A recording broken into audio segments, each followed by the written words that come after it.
दर्शकों नमस्कार। संत रामपाल जी महाराज के आध्यात्मिक ज्ञान का डंका पूरे विश्व में बज रहा है। उनके अद्भुत आध्यात्मिक ज्ञान की बदौलत समाज में फैले पाखंड को खत्म किया जा रहा है। संत रामपाल जी महाराज ने न केवल आध्यात्मिक मार्ग में बल्कि सामाजिक निर्माण में भी अग्रणी भूमिका निभाकर इतिहास रच रहे हैं। संत रामपाल जी महाराज के करोड़ों भक्त नशे का त्याग करके भक्ति मार्ग पर लग गए हैं। साथ ही साथ दहेज मुक्त विवाह, रक्तदान शिविर, मुफ्त आंखों व दांतों का इलाज, मानव हित के कार्य करके समाज के हर दुख सुख के साथी बने हैं। जहां संत रामपाल जी महाराज के आध्यात्मिक ज्ञान की छोटी सी झलक ज्ञान गंगा पुस्तक में देखने को मिलती है, वहीं उनके द्वारा लिखी जीने की राह पुस्तक ने भी करोड़ों उजड़े परिवारों को सुखद जीवन जीने की राह दिखाई है। उनके समाज सुधार को लेकर उठाए जा रहे कदम एक नया इतिहास रच रहे हैं। देखिए संत रामपाल जी महाराज समाज को कैसे एक नई दिशा दिखा रहे हैं।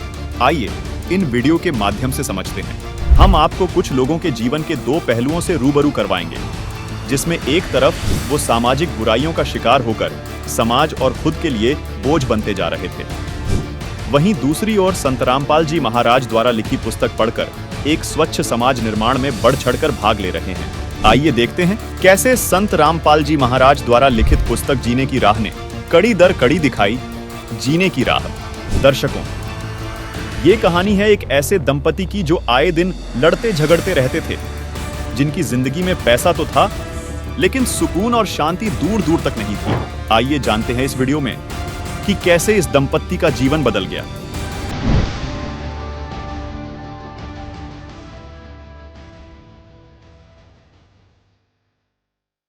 ये है नीतू। ये एक कॉलेज में पढ़ने वाली लड़की है। नीतू शाम को जब अपने घर लौटती है तो देखती है कि पड़ोस में रहने आई विशाखा और उसके पति लड़ाई झगड़ा कर रहे हैं। नीतू जब भी अपने कॉलेज से घर वापस लौटती है तो यही दृश्य रोज देखती है। काम ना करवाऊं, पता नहीं कौन सी मनुष्य थी तो तेरे से शादी करनी। नीतू चाहकर भी इनको अनदेखा नहीं कर पाई। तभी विशाखा के पति ने विशाखा पर हाथ उठाया। तभी नीतू को कुछ याद आता है और अपने बैग से कुछ निकालकर विशाखा के घर की ओर बढ़ती है।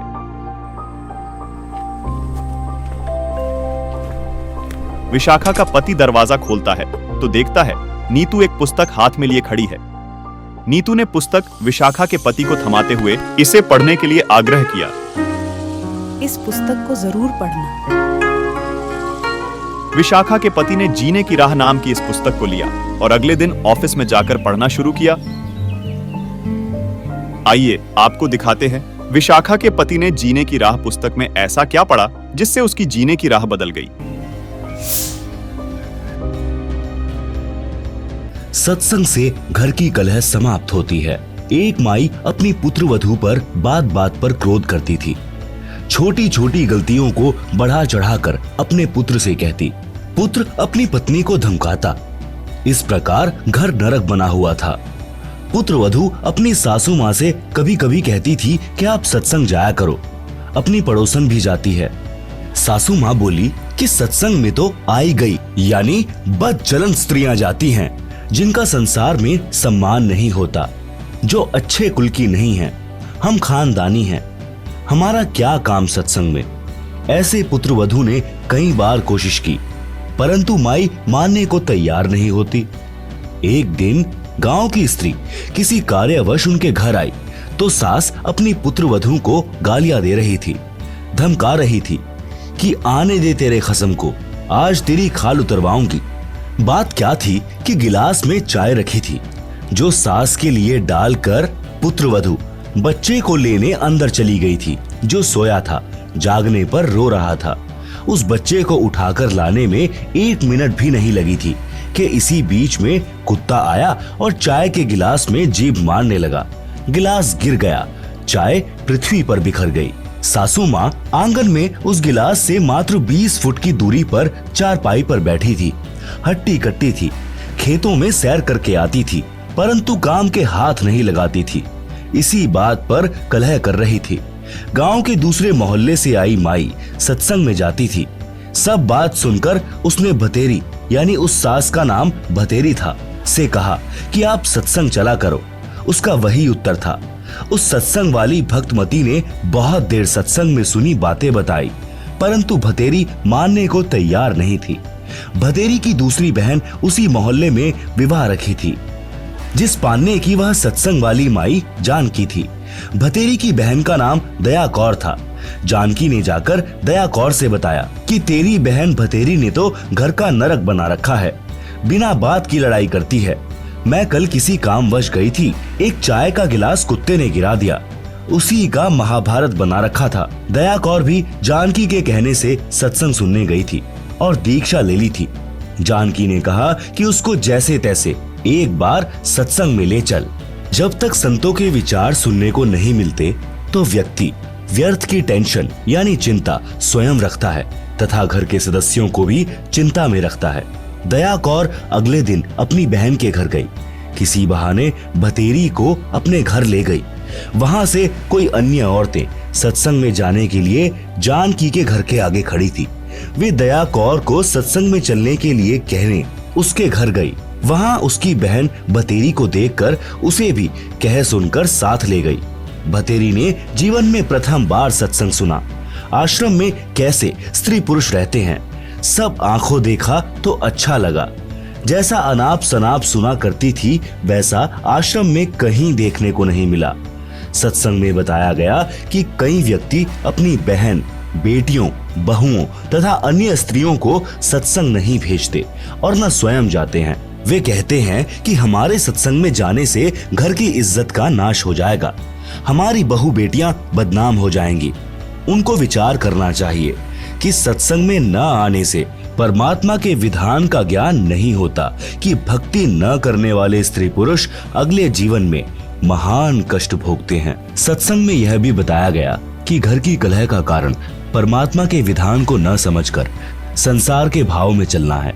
घर का कोई सदस्य घर में हानि नहीं करना चाहता, किसी कारण से हानि हो जाती है तो उसको लेकर कलह नहीं करनी चाहिए।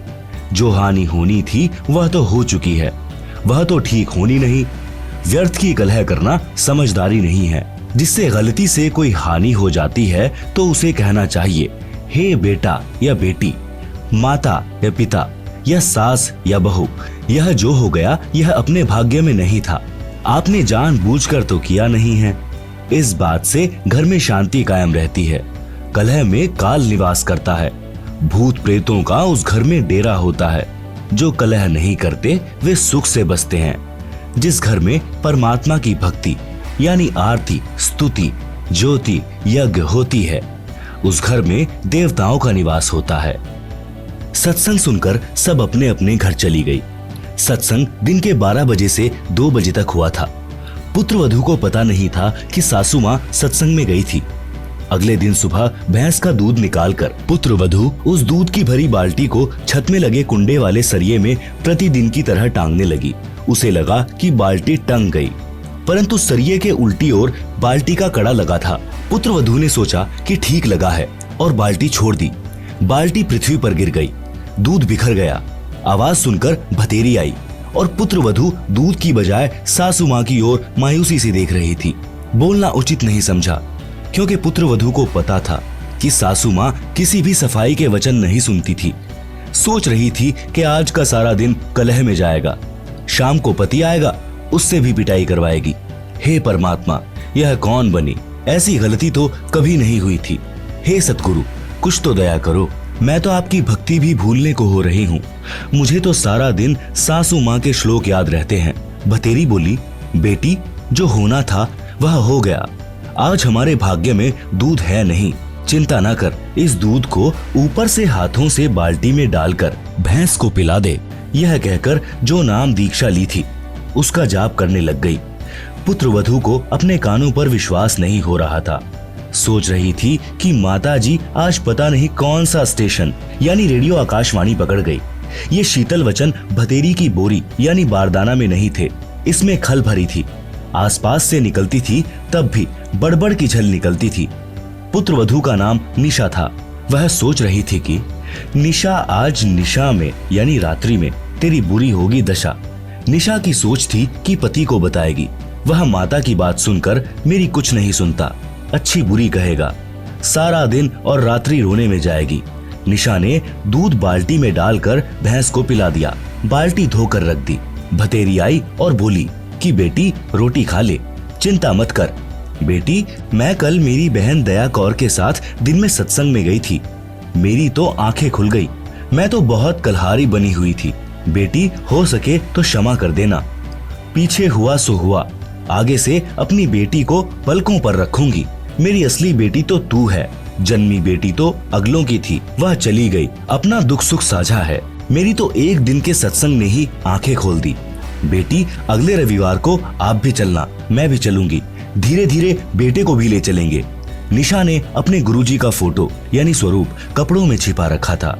फोटो निकालकर चरणों में शीश रखकर कहा कि हे गुरुवर, आज आपने अपनी बेटी की पुकार सुन ली, घर स्वर्ग बना दिया। शाम को चतर सिंह आया तो माता ने दूध गिरने का जिक्र भी नहीं किया। कुछ दिन बाद चतर सिंह को भी नाम दिला दिया। कुछ समय पश्चात निशा के गुरुजी आ गए। निशा ने बताया कि गुरुजी, मेरी सासू माँ बहुत अच्छी हैं। इसने भी गुरु का नाम ले लिया है। भतेरी ने कहा, महाराज जी, निशा ने कभी नहीं बताया कि इसने दीक्षा ले रखी है। यह मेरी कलह से डरती होगी। अब बताया है जब मैंने नाम ले लिया। अच्छा किया इसने। यदि पहले बता देती तो मैं और अधिक दुखी करती और पाप की भागी बनती। निशा के गुरुजी ने कहा, माई भतेरी, आप तो आसमान से गिरी और खजूर में अटकी हो, क्योंकि आपकी दीक्षा शास्त्रानुकूल नहीं है। सत्य साधना बिना मोक्ष नहीं हो सकता। जैसे रोग की सही औषधि खाने से ही रोग से मोक्ष मिलता है, इसी प्रकार सत्य साधना करने से जन्म मरण के रोग से मुक्ति मिलती है। निशा ने सोचा कि सासू माँ नाराज ना हो जाएं, इसलिए बीच में ही बोल उठी कि गुरुजी, सुना है आपने नई पुस्तक लिखी है, वह संगत में छपवाई है, क्या आपके पास है? गुरुजी बोले, हे बेटी, आपको देने के लिए आया हूँ। यह कहकर गुरुजी दूसरे कक्ष में गए जिसमें ठहरे थे। उसमें थैला रखा था। निशा भी साथ साथ गई और बोली, गुरुदेव, भिड़ड़ के छत्ते को मत छेड़ो, मुश्किल से शांत हुआ है। गुरुजी बोले, हे बेटी, अब तेरी सास जी की पूरी रुचि भक्ति में है, अब यह मानेगी। गुरुजी 3 दिन रुके, तत्व ज्ञान समझाया। भतेरी ने भी गुरु बदल लिया और अपना कल्याण करवाया। सत्संग से घर स्वर्ग बन गया। चारों ओर शांति हो गई।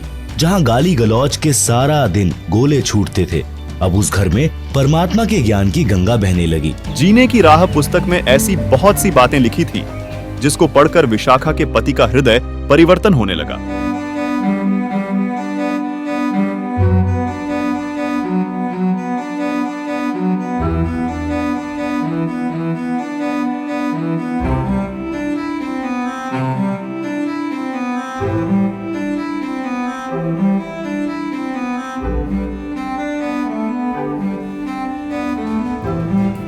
दर्शकों, संत रामपाल जी महाराज द्वारा लिखित पुस्तक ने विशाखा की जिंदगी में खुशहाली भर दी।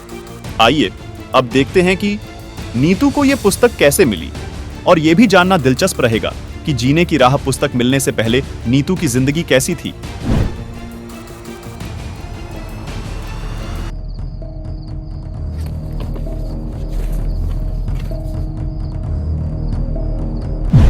दर्शकों, ये है नीतू, अपने माता पिता की इकलौती संतान, जो आज एक ऐसा कदम उठाने जा रही है जिसका आभास नीतू के माता पिता को बिल्कुल नहीं है। नीतू के इस कदम के बाद जो तूफान इनकी जिंदगी में आएगा, उसका सामना नीतू के माता पिता कैसे करेंगे? क्या नीतू सच में अपने माता पिता के सपने को चकनाचूर करके उनको उनके हालात पर छोड़कर चली जाएगी? आइए देखते हैं।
तू यहीं बैठ, मैं टिकट लेकर आता हूं।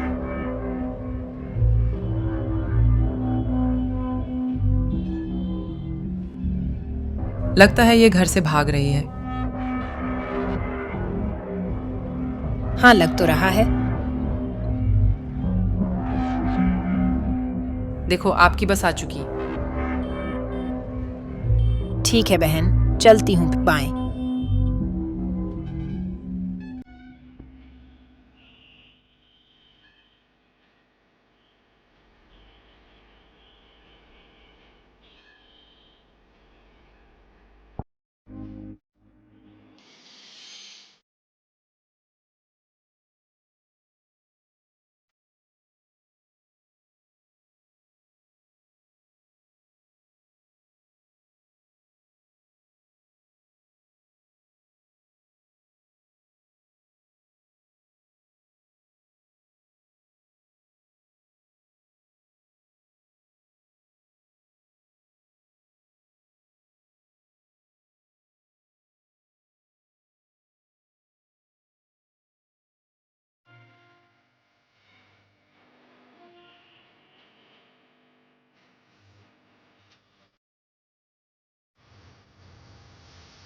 दर्शकों, जैसे ही नीतू जीने की राह पुस्तक उठाकर पढ़ने लगती है, तभी नीतू की नजर एक ऐसे विषय पर रुकती है जिसको पढ़कर नीतू की अंतरात्मा उसे ऐसा कदम न उठाने के लिए प्रेरित करती है। आइए देखते हैं नीतू का मन कैसे बदल गया। प्रेम प्रसंग कैसा होता है? उत्तर: जो चरित्रहीन लड़के लड़की होते हैं वे चलते समय अजीबोगरीब एक्टिंग करते हैं। उन लजमारों की दृष्टि भी टेढ़ी मेढ़ी चलती है। कभी बनावटी मुस्कुराना, मुड़ मुड़ कर आगे पीछे देखना, चटक मटक कर चलना उन पाप आत्माओं का शौक होता है, जो अंत में प्रेम विवाह का रूप बन जाता है। बाद में उनको पता चलता है कि दोनों के अन्य भी प्रेमी प्रेमिकाएं थी। फिर उनकी दशा भगवान शिव जी पार्वती वाली होती है। न घर के रहते हैं न घाट के। विवाह करने का उद्देश्य ऊपर बता दिया है। इससे हटकर जो भी कदम युवा उठाते हैं वह जीवन सफर को नरक बनाने वाला होता है। यदि किसी का प्रेम संबंध भी बन जाए तो इस बात का ध्यान अवश्य रखें कि अपने समाज की मर्यादा जैसे गोत्र, गांव तथा विवाह क्षेत्र भंग न होती हो, जिससे कुल व माता पिता की इज्जत को ठेस पहुंचे। गलती से ऐसा हो भी जाए और बाद में पता चले तो लड़के लड़की को चाहिए कि तुरंत उस प्रेम को तोड़ दें। अंतर जातीय विवाह वर्तमान में करने में कोई हानि नहीं है, परंतु उपरोक्त मर्यादा का ध्यान अवश्य रखें। भगवान शिव जी ने भी देवी पार्वती को इसी कारण से त्यागा था। आगे की कथा इस प्रकार है। भगवान शिव का अपनी पत्नी को त्यागना। जिस समय श्री रामचंद्र पुत्र श्री दशरथ यानी राजा अयोध्या वनवास का समय बिता रहे थे, उस दौरान सीता जी का अपहरण लंका के राजा रावण ने कर लिया था। श्री राम को पता नहीं था। सीता जी के वियोग में श्री राम जी विलाप कर रहे थे। आकाश से शिव पार्वती ने देखा। पार्वती ने शिव से पूछा कि यह व्यक्ति इतनी बुरी तरह क्यों रो रहा है, इस पर क्या विपत्ति आई है। श्री शिव जी ने बताया कि यह साधारण व्यक्ति नहीं है, यह श्री विष्णु जी हैं, जो राजा दशरथ के घर जन्मे हैं। अब वनवास का समय बिता रहे हैं। इनकी पत्नी सीता भी इनके साथ आई थी। उनका किसी ने अपहरण कर लिया है, इसलिए दुखी हैं। पार्वती जी ने कहा कि मैं सीता रूप धारण करके इनके सामने जाऊंगी। यदि मुझे पहचान लेंगे तो मैं मानूंगी कि ये वास्तव में भगवान हैं। शिव जी ने पार्वती से कहा था कि यह गलती ना करना। यदि आपने सीता रूप धारण कर लिया तो मेरे काम की नहीं रहोगी। पार्वती जी ने उस समय तो कह दिया कि ठीक है, मैं परीक्षा नहीं लूंगी। परंतु शिव के घर से बाहर जाते ही सीता रूप धार कर श्री राम के सामने खड़ी हो गई। श्री राम बोले कि हे दक्ष पुत्री माया, आज अकेले कैसे आई? श्री शिव जी को कहां छोड़ आई? तब देवी जी लज्जित हुई और बोली कि भगवान शिव सत्य ही कह रहे थे कि आप त्रिलोकी नाथ हैं। आपने मुझे पहचान लिया। मैं परीक्षा लेने आई थी। भगवान शिव को भी पता चल गया कि पार्वती ने सीता रूप धारण करके परीक्षा ली है। पार्वती जी से पूछा कि कर दिया वही काम जिसके लिए मना किया था। पार्वती जी ने झूठ भी बोला कि मैंने कोई परीक्षा नहीं ली है। परंतु शिव जी पूर्ण रूप से नाराज हो गए और प्रेम विवाह नरक का कारण बना, जो ऊपर आप जी ने पढ़ा है। इसलिए युवाओं से निवेदन है कि अपनी कमजोरी के कारण माता पिता तथा समाज में विष न घोलें। विवाह करना अच्छी बात है, बकवाद करना बुरी बात है। विवाह के लिए माता पिता समय पर स्वयं चिंतित हो जाते हैं और विवाह करके ही दम लेते हैं। फिर युवा क्यों सिरदर्द मोल लेते हैं? जब तक विवाह नहीं होता चाव चढ़ा रहता है। विवाह के पश्चात बच्चे हो जाते हैं। 7 साल के पश्चात महसूस होने लगता है कि या के बनी। जैसे हरियाणवी कवि यानी स्वांगी जाट मेहर सिंह जी ने कहा है कि विवाह करके देख लियो, जिसने देखी जेल नहीं है।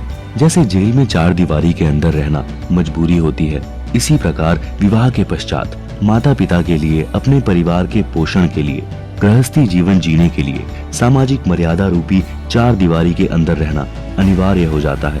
अपनी मर्जी नहीं चला सकता, यानी नौकरी वाला नौकरी पर जाता है, मजदूर मजदूरी पर, तथा किसान खेत के कार्य को करने के लिए मजबूर है, जो जरूरी है। इसलिए विवाहित जीवन मर्यादा रूपी कारागार कही जाती है। परंतु इस कारागार बिना संसार की उत्पत्ति नहीं हो सकती। अपने माता पिताजी ने भी विवाह किया, अपने को अनमोल मनुष्य शरीर मिला।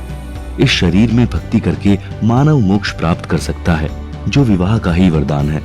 इस पवित्र संबंध को चरित्रहीन व्यक्ति कामुक कथा सुनाकर तथा राग रागिनी गाकर युवाओं में वासनाओं को उत्प्रेरित करते हैं, जिससे शांत व मर्यादित मानव समाज में आग लग जाती है, जिस कारण से कई परिवार उजड़ जाते हैं। जैसे समाचार पत्रों में पढ़ने को मिलता है कि युवक तथा युवती ने गांव की गांव में प्रेम करके नाश का बीज बो दिया। लड़की वालों ने अपनी लड़की को बहुत समझाया, परंतु गंदी फिल्मों से प्रेरित लड़की ने एक नहीं मानी। परिवार वालों ने लड़की की हत्या कर दी, जिस कारण से लड़की का भाई, पिता, माता तथा भाभी भी जेल गए। आजीवन कारागार हो गई। उन दोनों ने प्रेम प्रसंग रूपी अग्नि से परिवार जला दिया, बसे बसाए घर का नाश कर दिया। अन्य बहुत से उदाहरण हैं जिनमें ऑनर किलिंग का मुकदमा बनने से फांसी तक सजा का प्रावधान है। हे युवा बच्चों, विचार करो, माता पिता आपसे क्या क्या उम्मीद लिए जीते हैं, आपको पढ़ाते हैं, पालते हैं। आप सामाजिक मर्यादा को भूलकर छोटी सी भूल के कारण महान गलती करके जीवन नष्ट कर जाते हो। इसलिए बच्चों को सत्संग सुनना अनिवार्य है। सामाजिक ऊंच नीच का पाठ पढ़ाना आवश्यक है, जिसका लगभग अभाव हो चुका है। उदाहरणतः एक बार यह दास संत रामपाल दास जब सर्विस करता था तो एक नहर का निर्माण कार्य हो रहा था। वहां पर एक लड़की अपने 2 बच्चों के साथ मजदूरी करने आया करती थी। अपने बच्चों को ज्येष्ठ यानी जून महीने की धूप में वृक्ष के नीचे बैठाकर स्वयं मजदूरी करती थी। एक दिन वह बहुत बुरी तरह रो रही थी। मैंने उससे पूछा कि बहन क्यों रो रही हो, क्या बात हो गई? उसने बताया कि मैं एक बहुत अच्छे घर की लड़की हूं। मैंने अपने पिता की इच्छा के विरुद्ध शादी की। जो मेरा पति है वह मेरे पिता के यहां नौकर था। मैंने उसकी बातों में आकर उससे प्यार कर लिया। मेरे पिताजी ने और माताजी ने बहुत मना किया, बहुत रोए, बहुत हाथ जोड़े, बहुत गिड़गड़ाए, लेकिन मैंने एक नहीं मानी। तब मुझे तथा मेरे पति को वहां से निकाल दिया। अब मेरा पति तो शराब पीता है और मैं मजदूरी करती हूं। मेरा पति मेरी ही मजदूरी से शराब पीता है, मुझे हर रोज दुखी करता है, पीटता है। आज भी मुझसे शराब पीने के लिए जबरदस्ती पैसे ले लिए। घर में आज शाम का आटा नहीं है, ऐसी स्थिति हो गई है। पाठकों, यही परिस्थिति हम सभी आत्माओं की है जो काल के जाल में फंसी हैं। क्योंकि साहिब कबीर ने हमें बार बार कहा था कि यह ज्योति निरंजन तुम्हें बहुत दुखी करेगा, क्योंकि यह तो मेरा मजदूर है और तुम्हें दुखी करेगा। दर्शकों, आपको ये सभी भले ही साधारण लगे, लेकिन जो शब्द पूर्ण संत के द्वारा बोले और बताए गए होते हैं, उनमें शब्द शक्ति होती है जो आत्मा को झकझोर के रख देती है। इसी कारण नीतू की आत्मा ने तुरंत अपनी गलती का एहसास किया और वापस घर की तरफ रवाना हो गई।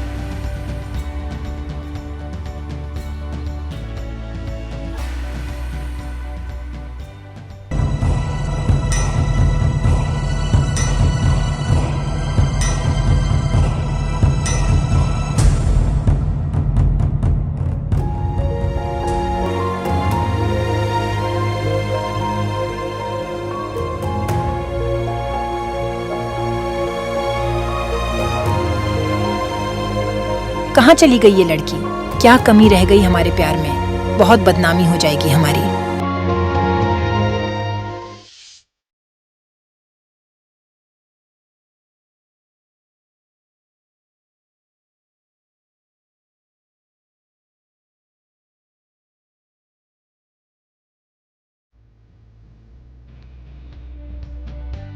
दर्शकों, इस प्रकार संत रामपाल जी महाराज द्वारा लिखित पुस्तक जीने की राह ने नीतू के जीवन को दिखाई।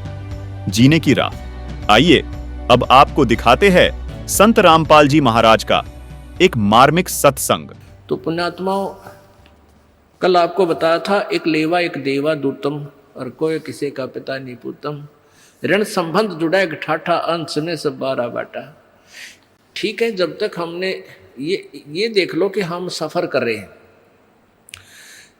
हम एक कंपार्टमेंट में बैठे हैं, एक डिब्बा में बैठे हैं ट्रेन के में, तो वहाँ आपके साथ हैं जो भी आपके साथी हैं, वो सब हम सफ़र हैं, उनसे प्यार से रहना है, अच्छा शिष्टाचार से व्यवहार करना है, एक दूसरे के दुख में दुखी होना है। कोई बीमार है उसके लिए पानी लावे, ट्रेन रुक जाती है भाग कर ठंडा मांगे, ठंडा लावे, यानी उसकी सेवा करें। आप एक दूसरे से प्यार में रहें और जिसका जहाँ स्टेशन आता जाएगा वो उतरता चला जाएगा। तो ये संसार, अब हम सफ़र में हैं सभी और एक कंपार्टमेंट हमारा एक परिवार है। तो हमने एक दूसरे के साथ बहुत अच्छे शिष्टाचार से, बड़े प्यार से एक दूसरे के दुख में दुखी होकर रहना चाहिए, ताकि ये सफ़र आसानी से कट जाएगा। और उस कंपार्टमेंट में और खींचा तानी ताना बाजी आपस में झगड़ा शुरू हो गया तो कहर हो जाएगा, 2 घंटा सफ़र मुश्किल हो जाएगा। तो ऐसे हम इस संसार, इस सफ़र में हैं और जिसका जिस समय भी वो बस स्टैंड व स्टेशन आ जाएगा वो वहीं उतरना होगा, शेष आगे चल पड़ेंगे। तो ऐसे सोचकर हमने इसमें रहना। क्या बताते हैं, तो वो सफ़र में चलने वाले व्यक्ति वहीं तक सीमित होते हैं, फिर आगे रिश्तेदारी नहीं बनाते उनके साथ, ना उनसे कोई संबंध रखते। लेकिन जब तक वहाँ रहते हैं सभ्य व्यक्ति बहुत ही अच्छी तरह प्यार से बहन भाई को बहन को बहन की दृष्टि से, माई को माँ की दृष्टि से देखते हुए, यानी हर तरह से चलते हुए अपना अच्छी तरह सफ़र तय करते। तो ऐसे ही हम संसार रूपी जीवन रूपी सफ़र में एक परिवार रूपी कंपार्टमेंट में बैठे हैं, डिब्बे में। तो इनको अपना ही नहीं मान, इनके साथ ही उलझना नहीं है, अपने स्टेशन पर उतर जाना चाहिए तुरंत ही। तो ऐसे ही हमने यहाँ से आगे चलने की विधि बनानी है। अपने पति को भूल बावड़ी, इस आत्मा को समझाया जा रहा है कि तू अपने मालिक ने, अपने स्वामी सतपुरुष सतलोक को वाले मालिक को सदा सुखी रखा था, कोई दुख नहीं देवा था, उसको भूल के और यहाँ अन्य इष्ट पर आश्रित होगी, इसको अपना स्वामी बना लिया, यानी अन्य देवता की पूजा शुरू कर दी, वो न्यारा खसम बना लिया। खसम माने स्वामी, मालिक, इष्ट, जिसकी हम आड़ लेते हैं, जिससे कुछ इच्छा करते हैं। अपने पति को भूल बावड़ी बैठी यारा में सिंगर के, और काम क्रोध मोह लोभ मस्करे रहिए इन जारा ते डर के। मात पिता संतान संपत्ति में तो उलझ गई गिर के, और जब मिलना चाहे पति अपने पर बांध कफन सिर के। अब तो यही ये संपत्ति मेरी है, ये संतान मेरी है, तेरा बुद्धि का दायरा यदि यहीं तक सीमित है तो फिर तू यहीं रह जाएगी। ये कौन है? ये मालिक के बच्चे हैं, आपके संस्कारवश आपको सेवा दी है इनकी।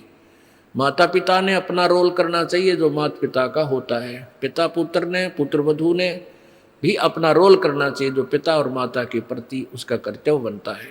तो ऐसे हमने अपनी भूमिका को अच्छी तरह सुचारू ढंग से निभाना है, तभी हम यहाँ भी सुखी रहेंगे और सतलोक भी चले जाएंगे।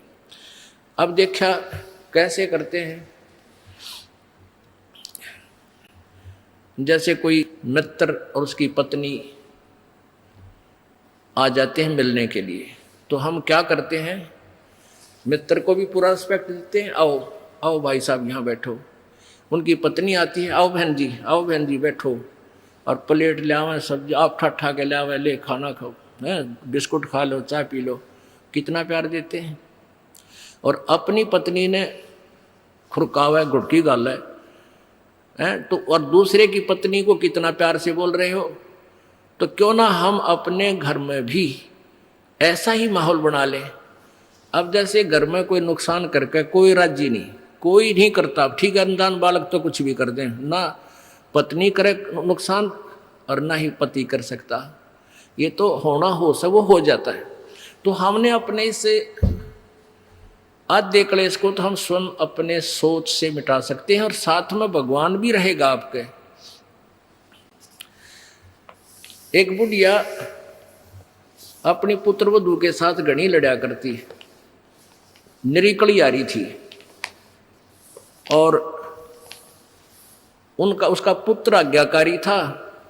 वो आते गंदी तेरी बहू ड्यों करे है, तेरी बहू ऐसे करे है, वो आते उस बहू ने अपनी पत्नी ने गढ़ता, वह बेचारी अपना टाइम पास करी। एक दिन क्या हुआ कि कोई बहन सत्संग में जाया करती थी,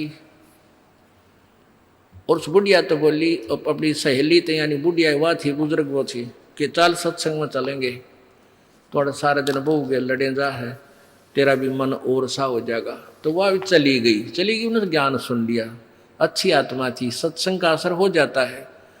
उसने अपना नाम ले लिया, 2-4 सत्संग सुने, तो बुढ़िया में बहुत फर्क पड़ गया, परिवर्तन हुआ। एक दिन वो पुत्र वधू उसकी दूध काट के भैंस का 5-6 किलो दूध, और ऐसे ऊपर कड़ियों में एक कड़ा लटे, और ऐसे ऊपर कड़ियों में एक कड़ा, उसमें बाल्टी टांग दिया करते बिल्ली कुत्ते से बचाव के लिए दूध की। तो उसने वो प्रतिदिन टांगती थी, ऐसे ऊंचे हाथ करके यूं टांगना होता था।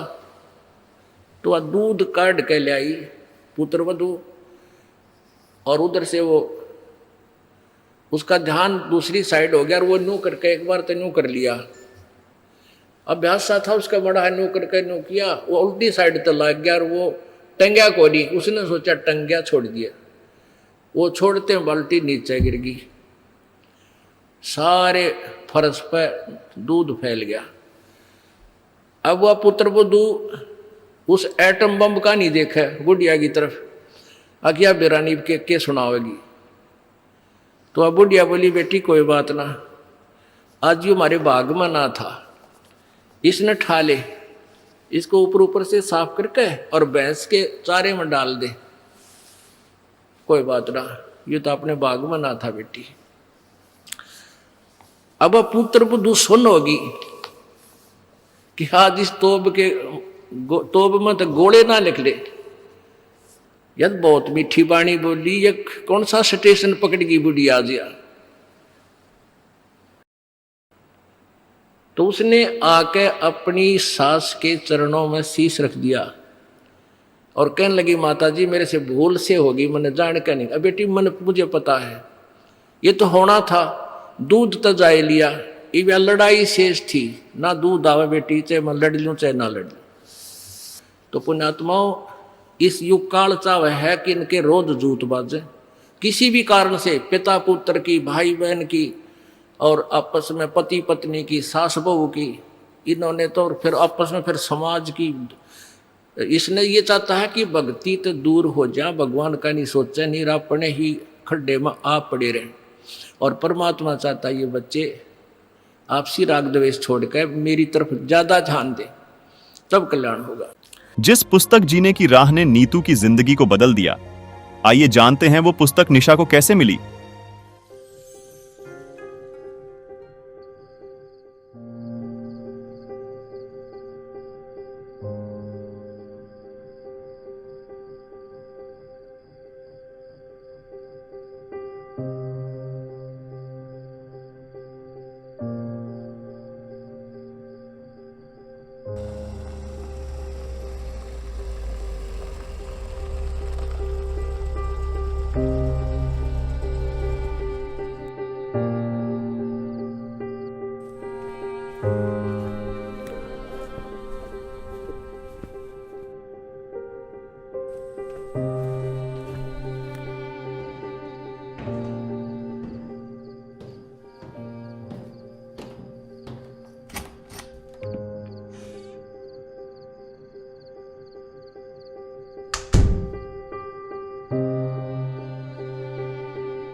विवाह के पश्चात ससुराल में कुछ लड़कियां सर्व श्रृंगार करती हैं, सज धज कर गलियों से गुजरती हैं, अजीबोगरीब हरकत करती हैं, असहज लगने वाले भड़कीले चमकीले वस्त्र पहनकर बाजार या खेतों में या पानी लेने नल या कुएं पर जाती हैं।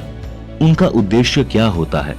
स्पष्ट है कि अपने पति के अतिरिक्त अन्य पुरुषों को अपनी ओर आकर्षित करना, अपनी सुंदरता तथा वैभव का प्रदर्शन करना, जो एक अच्छी बहू बेटी के लक्षण नहीं है। यदि कहें कि पति को प्रसन्न करने के लिए ऐसा करती है तो वे घर तक ही सीमित रहती तो अच्छा होता, परंतु ऐसे लक्षण मन में दोष के प्रतीक होते हैं। साधारण वस्त्र पहनने चाहिए, चाहे महंगे हों चाहे सस्ते। बहन बेटी बहू की नजर सामने 12 फुट तक रहनी चाहिए। चलते बैठते उठते समय ध्यान रखें कि कोई ऐसी गतिविधि न हो जाए जो किसी के लिए उत्प्रेरक हो। स्त्री का गलत अदा यानी गतिविधि से लफंडर लोगों का हौसला बढ़ता है, वे परेशान करते हैं। महिला का हंस हंस कर बातें करना उत्प्रेरक तथा असभ्य होता है, जो सामाजिक बुराई है। जैसे बहन बेटी बहू यानी युवती अपने परिजनों के साथ रहती है, ऐसा ही आचरण घर के बाहर होना चाहिए। उसकी प्रशंसा सभ्य समाज किया करता है। अन्य युवाओं को उसका उदाहरण बताते हैं। यदि पेट्रोल को चिंगारी नहीं मिलेगी तो वह विस्फोटक नहीं होता। इसके विपरीत उपरोक्त गतिविधि करना समाज में आग लगाना है। यह बात युवतियों तथा युवाओं दोनों पर लागू होती है। जवानी बारूद की तरह होती है, यदि कोई चिंगारी लग जाए तो सर्वनाश हो जाता है। यदि चिंगारी नहीं लगे तो वर्षों सुरक्षित रहती है। प्रत्येक पुरुष चाहता है कि मेरी बेटी बहन बहू अच्छे चरित्र वाली हो। गांव नगर में कोई यह न कहे कि उनका खानदान ऐसा वैसा है।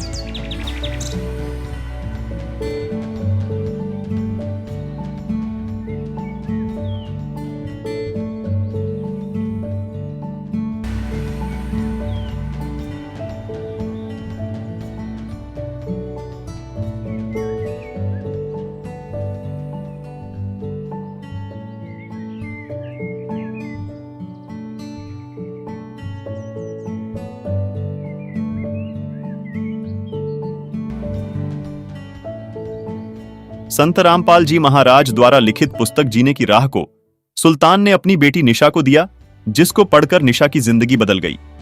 आइए अब जानते हैं सुल्तान की जिंदगी में जीने की राह पुस्तक कैसे आई।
प्रिय पाठकों, विचार करो, परमात्मा की दृष्टि से कुछ नहीं छुपा है।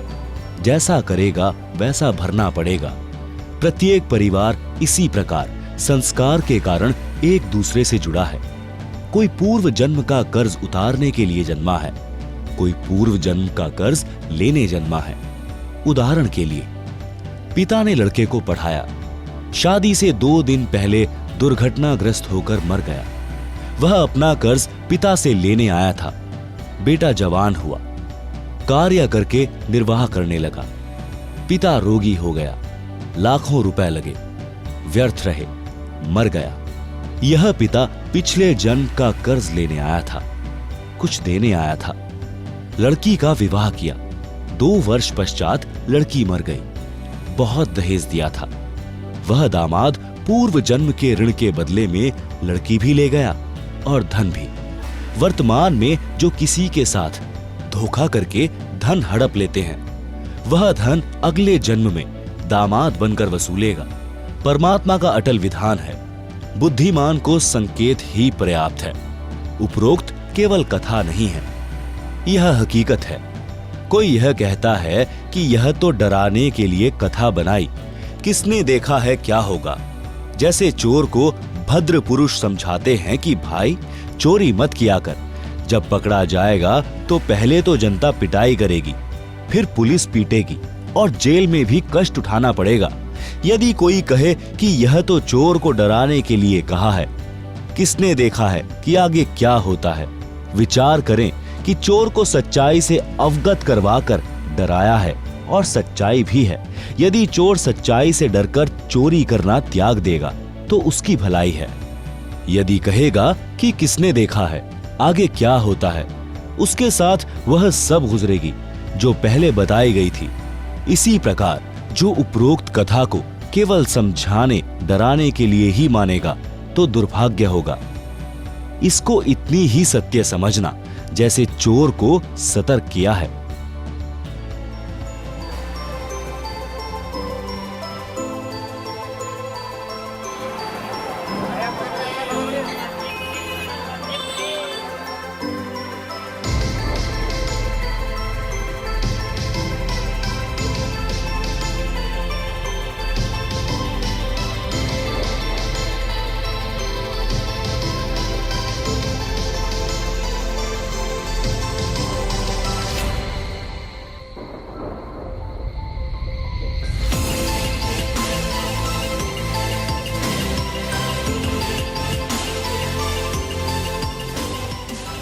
तो दर्शकों, देखा आपने, जब सुल्तान रिश्वत लेता था, उसके कारण उसकी बेटी उस धन को शराब में उड़ाती थी, बेशरम काम करके समाज में बदनामी करा रही थी। इस बात पर एक कहावत है कि चोरी का धन मोरी से निकल जाता है, यानी एक तरफ अवैध तरीके से धन लेते हैं, दूसरी ओर बच्चों के बिगड़ जाने से या रोग के कारण सब पैसा चला जाता है और पाप शेष रह जाते हैं। इस प्रकार सुल्तान में सुधार हुआ तो उसकी बेटी भी शैतान से देवी बन गई और घर स्वर्ग बन गया। तो दर्शकों, इस तरह समाज के लिए अभिशाप इस भ्रष्टाचार को जीने की राह पुस्तक ने सुल्तान के जीवन से हमेशा हमेशा के लिए खत्म कर दिया। लेकिन अब परमात्मा ने आपको शिक्षित किया, दास को इस योग्य बनाया कि उसके ज्ञान को, उस परमात्मा के दिए ज्ञान को उसके बच्चों तक सरल करके भेज दूं। और पुस्तक बनवाई, बच्चों ने पुस्तक बनाई दास के सत्संगों से, और वो आप तक भेजा। वो परमात्मा पहुंचे आपके पास, चिट्ठी गई दाता की। कहते हैं गोता मारूं स्वर्ग में और जा बैठूं पाताल, कह कबीर ढूंढता फिरूं अपने हीरे मोती लाल। अब ये तरीका बना लिया दाता ने। टीवी जो खोज है, इंटरनेट वगैरह जो बनाए हैं, ये कंप्यूटर बनवाए हैं, ये मनुष्य स्तर की खोज नहीं है। उस परमात्मा ने, सत्य पुरुष ने ये बुद्धि दी उस जिन वैज्ञानिकों को, और ये बनवाया। किस लिए बनवाया? कि मेरे बच्चे शिक्षित हैं, घर बैठे इस मेरे ज्ञान को मेरे से परिचित होंगे, मुझे पहचानेंगे। घर बैठे अपना लेकर रजाई करके टीवी ऑन और बैठ जा, सत्संग आता है दास का, कबीर परमात्मा की महिमा का, यो सुने, सीडी लगा ले और पुस्तक पढ़ के अब परमात्मा को पहचानेंगे। ये इसलिए दिया ये ज्ञान नहीं तो यही मानव था। 4 युग बीत गए। पिछले इतिहास देख लो, राजा लोगों को तो बड़े महान मानते थे। इनका के वाहन होता था, कहते घोड़े गदड़ गदड़ गदड़ गदड़ चले जाते उसमें, और या फिर एक रथ, एक रेड उसा जिसमें 4-4 खच्चर जोड़ के 5-5 उनको घसीटे अंडा करते। ये वाहन थे। राज क्या बनवा दिए? तो वो परमात्मा का दिया हुआ ज्ञान है। ये जो सब कुछ बनवाया है कबीर परमेश्वर ने आपके लिए तैयार करवाया। पहले 3 टीवी चैनलों ने समाज कति बिगाड़ दिया, काल ने प्रयोग कर लिए, और अब इनका सदुपयोग करेगा दाता। अपने बच्चों को ये ज्ञान सुनाएगा। कुछ दिनों के बाद आप देख लेना, बकवाद करके सब थक चुके हैं और इससे कुछ हासिल नहीं होना। मानसिक टेंशन रहनी, बकवादों में बच्चे बढ़ गए। ऐसे कपड़े पहन के करते लगड़े हैं लड़की और लड़के बड़े बड़े शहरों में, माता पिता की आंखें नीचे हो जाती हैं। ये किसने दिया देन? किसकी देन है यार? ये इस मीडिया की देन है जो इसका दुरुपयोग कर रहे हैं। और इसी मीडिया को परमात्मा सदुपयोग के लिए प्रयोग करेगा। एक दिन आएगा, सब समझेंगे।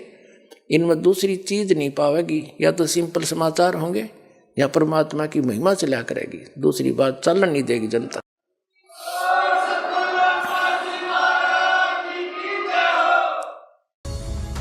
एक स्वच्छ समाज जिसकी कल्पना तो हर इंसान करता है, लेकिन वास्तविकता कुछ और ही होती है। आज समाज की दशा किसी से छिपी नहीं है। क्या अमीर, क्या गरीब, क्या शिक्षित और क्या अशिक्षित।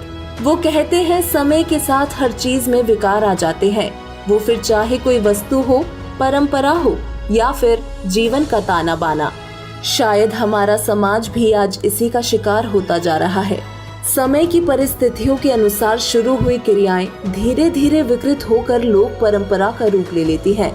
फिर वर्तमान में चाहे उसकी कोई प्रासंगिकता हो या ना हो, आज का समाज बुरी तरह विकृत हो चुका है और संसार ऐसे विषम बिंदु पर पहुंच गया है कि यदि उसकी गति को यहीं पर रोककर ठीक दिशा में ना बढ़ाया गया तो युगों युगों की संचित मानवीय सभ्यता का विनाश संभव है।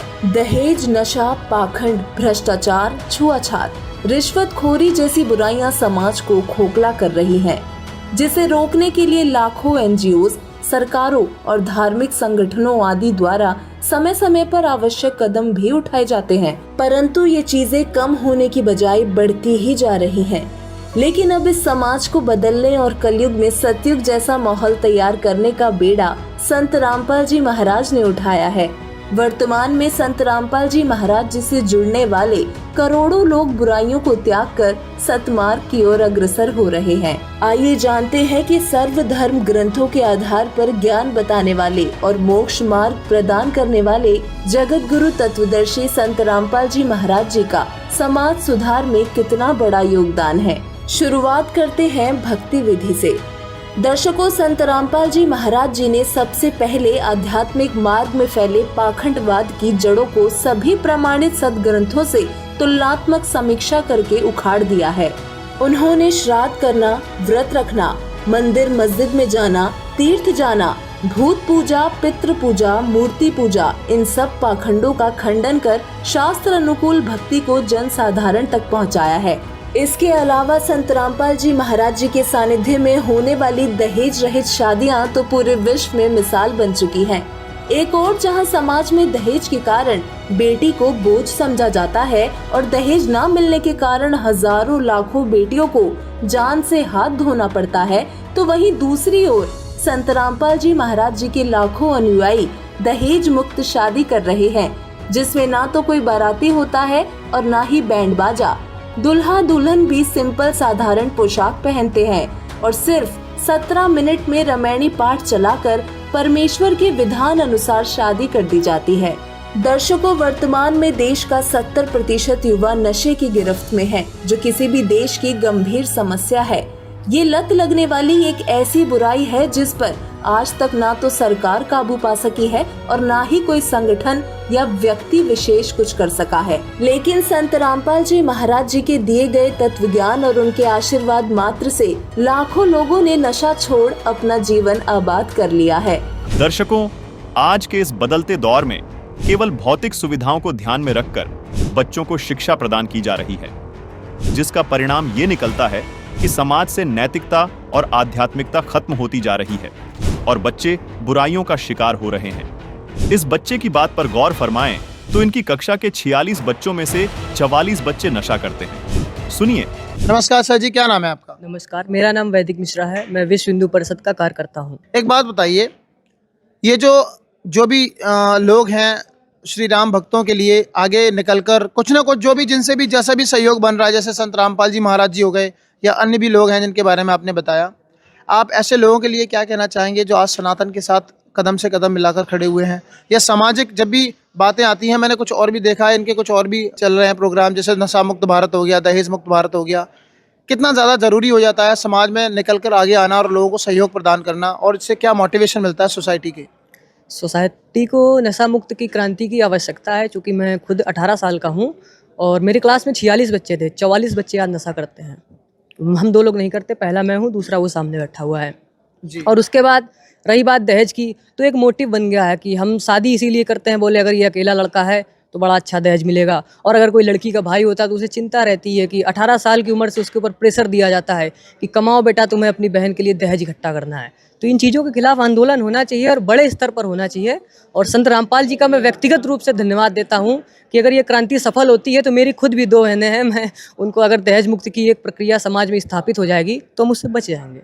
तो अगर हम सभी लोग बढ़ चढ़ के उनसे जुड़ेंगे तो ये हमारे अपने व्यक्तिगत रूप से हम लोगों के लिए ही अच्छा है। और बाकी कुरीतियाँ तो हर जगह होती हैं, हर संस्कृति में होती हैं। जितनी जल्दी हम उन कुरीतियों को पहचान कर दूर करेंगे, हमारे लिए ही अच्छा रहता है वो। विचार कीजिए, जहां एक तरफ संत रामपाल जी महाराज के आध्यात्मिक विचारों से प्रभावित होकर करोड़ों लोगों ने नशा त्याग दिया, दूसरी तरफ भौतिक ज्ञान से बुराइयां घटने की बजाय बढ़ती ही जा रही हैं। आइए एक ऐसे युवा की कहानी सुनाते हैं जिसने संत रामपाल जी महाराज के सत्संग सुनने मात्र से नशा त्याग दिया। ये है रसपाल सिंह, पंजाब की धरती पर पला एक ऐसा नौजवान जिसकी जिंदगी को नशे ने अपनी गिरफ्त में ले लिया था, जो कॉलेज लाइफ से ही हर तरह के नशे करता था। पूरे दिन नशे में धुत रहता था, लड़ाई झगड़े करता था, ऐसा कोई ऐब नहीं छोड़ा था जो उसने अपने जीवन में नहीं किया हो। यहाँ तक कि घर वाले भी उसकी मौत की दुआएं भगवान से करने लगे थे। आइए देखते हैं इतना दानव स्वभाव का व्यक्ति कैसे सारे नशे व बुराइयां छोड़कर बना भक्त और एक सभ्य इंसान। नमस्कार जी। नमस्कार सर। सर क्या नाम है आपका? सर मेरा नाम है रसपाल सिंह कुमार। सर कहाँ से आए आप? मेरा गांव है कप्याल, डिस्ट्रिक्ट संगरूर, पानीगढ़ तहसील। सर संत रामपाल जी महाराज की शरण में कैसे आए आप? सर मैं बहुत ज़्यादा नशा करता था। जब मैं कॉलेज टाइम में 2006 की बात है, जब मैंने कॉलेज में एडमिशन लिया तभी मैं कुछ गलत सोसाइटी में घुस गया और तभी से मैं इतना नशा करने लग गया कि धीरे धीरे शीशी होती है सर जी, वो रेक्सकॉप की बोलते हैं, हमारे यहाँ फैंसी बोलते हैं उसको, वो फैंसी की मैं शीशी पीने लग गया। वो कैरी सोमा की गोली खाने लग गया, 50-50 गोली खा जाता और 3-3 4-4 वो शीशियाँ पी जाता और सुल्फा पीता था सर जी, और मैं शराब की भी बोतल पी जाता था और सारा दिन लड़ाई झगड़े करने, कभी कहीं। घर वालों ने परेशान थे मेरे से, घर में रोटी कभी बनती कभी नहीं बनती तो घर वाले बना के रख देते, खाते नहीं, सारे घर वाले परेशान थे।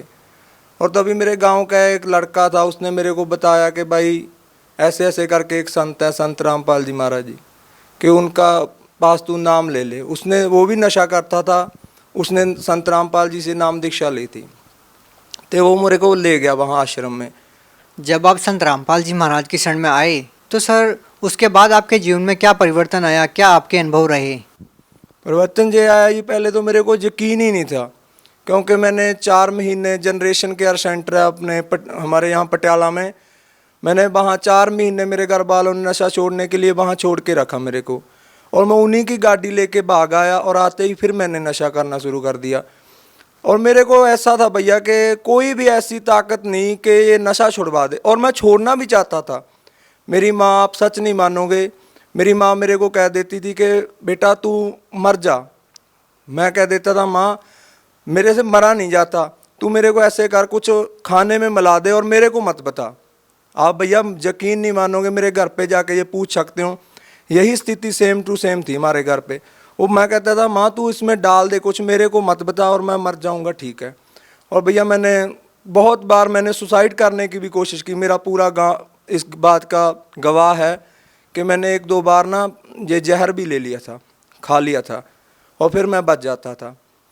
और तब मैं संत रामपाल जी महाराज के जहाँ जाने से पहले मैंने सोचा भी ऐसी कोई ताकत नहीं यार जो मेरा नशा छुड़वा दे, क्योंकि मेरे को नींद भी नहीं आती थी। मैं मेंटली अपसेट हो जाता था जब मैं थोड़ा बहुत नशे की डोज ऊपर नीचे हो जाती थी। तो मैंने सोचा भी ऐसी कोई ताकत नहीं। जब मैं वहाँ गया तो मैं उस दिन भी नशा करके गया, जिस दिन मैंने नाम दीक्षा ली तब भी मैंने। और मेरे साथ वाला जो मेरे गाँव का लड़का था उसने बोला कि भाई तू ऐसा बोल दियो कि गुरुजी मेरा नशा छुड़वा दो। मेरे को यकीन बिल्कुल नहीं था कि मेरा नशा छूट जाएगा, क्योंकि इतना नशा, इतनी डोज लेने के बाद मेरे को कोई यकीन नहीं था। और मैं गया, मैंने बोला गुरुजी ऐसे करके दास नशा करता है, आप मेरा नशा छुड़वा दो। गुरुजी बोले, सिर पे हाथ रखा कि बेटा आज के बाद तू नशा नहीं करेगा। और भैया जब संत रामपाल जी ने, महाराज जी ने मेरे सिर के ऊपर हाथ रख के कहा कि बेटा तू आज के बाद नशा नहीं करेगा, और भैया वो दिन है और आज का दिन है, मुझ को इतनी नफरत होगी नशे से कि नशा करना तो दूर, मैं किसी को ले आके भी नहीं देता। और जो गांव वाले, मेरी गली मोहल्ले के लोग थे जो मेरे से बात करना भी पसंद नहीं करते थे, और आज मेरे से वो हंस हंस के बोलते हैं कि भैया तू आदमी बंदा बन गया। तू, हमारे गांव में कहते हैं कि ये बंदा बन गया, अब कहते हैं कि तू बंदा बन गया यार, पहले तू इंसान नहीं था, एक हैवान था। सर और क्या लाभ मिले आपको संत रामपाल जी महाराज से नाम दीक्षा लेने के बाद? सर जी इससे बड़ा लाभ क्या हो सकता है। एक जिसे जो मरा हुआ आदमी, हमारे, आप मेरा नंबर नोट कर लो, मेरे गांव में जाके पूछ लो, मेरे गांव वाले ये कहते थे कि ये आदमी नहीं बचेगा, कुछ भी कर ले कोई। दुनिया के लिए इससे ज़्यादा बड़ी मिसाल क्या हो सकती है कि एक नशेड़ी को नशा छोड़ना सबसे बड़ी, जो भी मेडिकल नशा, कोई भी ऐसा डॉक्टर नहीं था। मेरे घर वालों ने मेरे को डॉक्टरों को भी दिखाया, वो डॉक्टर कहते थे, अपनी बात बता रहा हूँ हकीकत में, कि वो कहते थे कि भैया इसका पता क्या करो, आप इसको थोड़ी सी अफीम दो और शाम को इसको इंग्लिश का दिया दो, दारू का एक दिया दो, अगर ये नहीं, इतना नशा नहीं लेगा तो इसको अटैक आ जाएगा। आज मैं देख लो अपना सारा खेती का काम करता हूँ, कुछ अपनी ज़मीन है, कुछ मैं ठेके पे ले लेता हूँ, कम से कम 60-70 बीघा की खेती कर रहा हूँ। जबकि वो कहते थे कि ये बच ही नहीं पाएगा, इसको अटैक आ जाएगा यदि इसने नशा छोड़ दिया। इससे बड़ा लाभ क्या होगा। और मेरे माता पिता आज भी कहते हैं कि यदि वो आपके गुरुजी संत रामपाल जी महाराज जी आपके ऊपर दया ना करते तो 2 महीने भी नहीं जी सकता था। और संत रामपाल जी एक ऐसे संत हैं जो सबसे पहले दुख दूर करते हैं। अगर आप देखना भी चाहते हो कि वाकई ये लाभ होते हैं या नहीं, पहले ज्ञान समझो, फिर नाम लो, उसके बाद देखो। दर्शकों, संत रामपाल जी महाराज जी के सानिध्य में समाज हित के लिए चलाई जा रही नशा मुक्त, दहेज मुक्त भारत बनाने की मुहिम के साथ साथ संत रामपाल जी महाराज जी के अनुयायियों द्वारा उनके ज्ञान से प्रेरित होकर विशाल रक्तदान, देहदान शिविरों का आयोजन भी किया जाता है, जिन्हें देख हर शख्स के दिल और जुबान पर यही होता है कि परोपकार व समाज हितैषी कार्य तो देखे, परंतु संत रामपाल जी महाराज जी व उनके अनुयायी जैसे नहीं। संत रामपाल जी महाराज जाति पाति, छुआछूत, ऊंच नीच में विश्वास नहीं रखते। इसलिए संत रामपाल जी महाराज जी के आश्रम में सभी लोग, चाहे कोई अमीर हो चाहे कोई गरीब, सब एक साथ एक कतार में बैठते हैं। सबको समान दृष्टि से देखा जाता है तथा सबके साथ अच्छे तरीके से यानी समान व्यवहार किया जाता है। कृपया संत रामपाल जी महाराज जी के सत्संग अवश्य सुने, उनके द्वारा लिखी पवित्र पुस्तकें पढ़ें तथा शीघ्र अतिशीघ्र उनसे नाम दीक्षा लेकर अपना और अपने परिवार का कल्याण करवाएं।